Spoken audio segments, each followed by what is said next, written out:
Hello, fellow sports collectors. Boston fan back with another TTM Minute where I share some of my TTMs. I've got one, a two, a three this week. I've also got two purchases and a trade to share. So I'll share those first, get them out of the way. First is the trade. I made on sportscollectors.net. I traded a Pedro Estachio bubbled up card, and I got in return this nice 1989 Topps Mark Lewis. I've always liked the draft pick cards in this set, and I've never sent to him.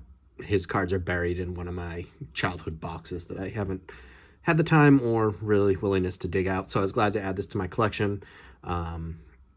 First time adding a Mark Lewis, and then this is my favorite card of his that I know of. So I was glad to add that. One of my purchases was a 1964 World Series card of Sandy Koufax. Now this was purchased before I made my goal, so I'm not counting it towards my add 3 nice vintage cards to my collection. But I paid a little under $10 for this. It's got a little ding corner, a little bit of edge wear along the bottom, but I just thought this card looked super cool with Koufax right in his pitching motion, and he's got that classic angled back, arm cocked pitching motion. So I thought this was a really cool card to add. So I did. I thought it was worth the money. So this is World Series Game 1. Koufax strikes out 15. It might have been a record at the time too, which he may have broken, and I know obviously Gibson broke it after that. So that was nice to add a nice vintage card, and I'm slowly looking at Koufax auctions and tracking some of his cards, 1960, 1964, 1966, and maybe getting into 58. I just kind of sort of want to build a Koufax collection. I really think his career was kind of amazing, you know, seeing how dominant he was from, say, 61 through 66. Like no one other. Maybe Pedro Martinez came close, maybe Gibson came close in the 60s, but really nobody else has touched that, and I don't know, I kind of admire the guy from afar. You know, I've read a biography about him, so you know, maybe I'll put a small Koufax collection together. Who knows? And then my third is hitting on one of my goals. I was able through eBay auctions for $10 and some change to add a Johnny Mize autograph and autograph postcard to my collection. Now, this isn't the first Johnny Mize I have. I have him on like a weird mat board, so I'm not sure if I'm going to count this as a new Hall of Famer or not. I kind of want to, because the other one, like, I don't display. It's like just, I don't even know where it is. But I got it for like $3, and I was like, it's a Johnny Mize autograph, even if it's on a mat board. But I added a new Hall of Fame plaque. PSA is actually running a special for the next couple months of certifying plaques and Prez Steel postcards for $18. So although I am very confident that this signature is genuine, I've compared it to many previously certified examples, and have also gotten the okay on Sports Collectors. In addition to the seller I bought it from is someone I bought from before and is reputed to be a good seller. $18, I might send it in to get certified because I think it would look pretty cool, but not sure yet. But that was another big purchase for me. I mean, not big in money, but nice to add a nice Johnny Mize postcard. Someday I'll show off my postcard collection. And like I said in my last video, it's got to be pretty big. All right, 3 TTMs to share. First one, 4 4 in 12 days. Is Dave Rajsich, and he signed his 79 prospects card of him on the Yankees, his 81 Donruss with that rock and beard, and then 2 80 Topps, sorry. One's got a big crease down the center, but I think I sent all 4 cards of him I had.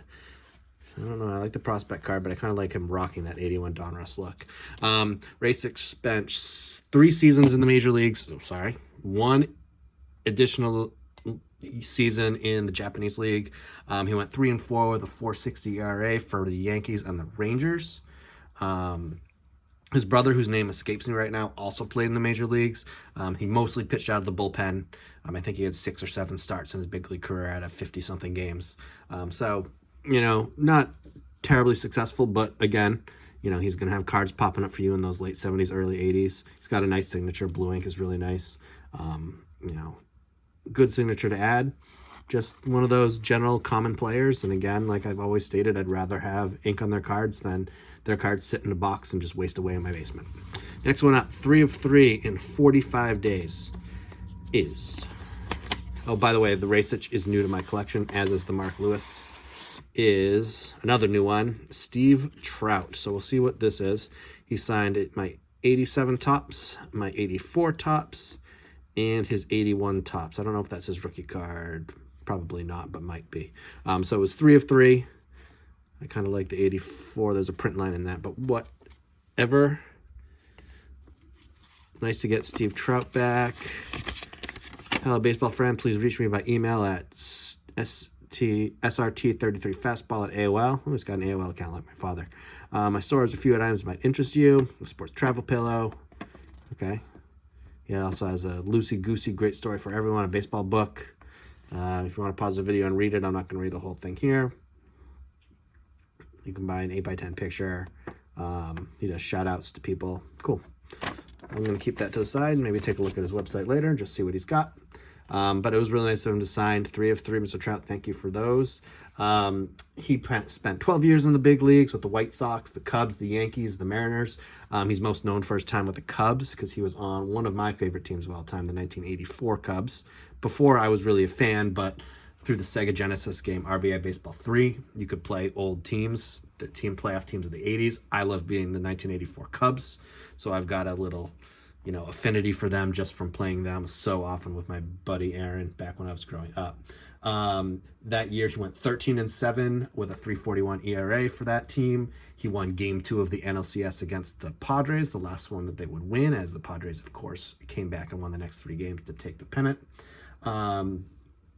He threw a complete game in the home opener that year on April 13th, 2 hitting the Mets, and he also took a no-hitter on May 30th of that year against the Braves, but it was broken up by Albert Hall in the 8th inning. So Steve Trout, career-wise, he won 88 games in the major leagues, lost 92, and maintained a 4.18 ERA. And so for our last of the day is someone who is littered throughout the early 80s. He's got tons of cards, and he's a great signer through the mail, is Mr. Bill Stein. He signed 5 of 5 in 2 weeks for me. He signed nicely this Mariners 1980 Topps card. His 81 Donruss, little smudge there. 83 Donruss, sorry. His 78 Topps, which I know I did not have before, which I kind of like with the old. I'm a sucker for old uniforms and hats. The 83, which looks awesome, Topps. And then the 83 Fleer. I'm going to put the 83 Topps on top because I think that looks spectacular. The blue background, blue hat with the blue Sharpie. Just great color matching right there. Bill Stein is a great TTMer, has been for a long time. He played 14 years in the big leagues. He had a career 267 with 44 home runs, 311 RBIs. Most of his career he was spent as a pinch hitter. So he appeared in limited games every season. He was an inaugural Mariner in 1977. He was actually their 3rd overall pick in the expansion draft. And previously he had played for the White Sox, and he was glad to get out of Comiskey Park and go to the Mariners because apparently he hated playing in the old Comiskey Park. So he was very glad that the Mariners drafted him. And then after that, he spent a lot of time on the Rangers after his stint with the Mariners was up. I think he played in 77 and then signed a 3-year contract with them, taking him through 1980, whereas he then signed with the Rangers.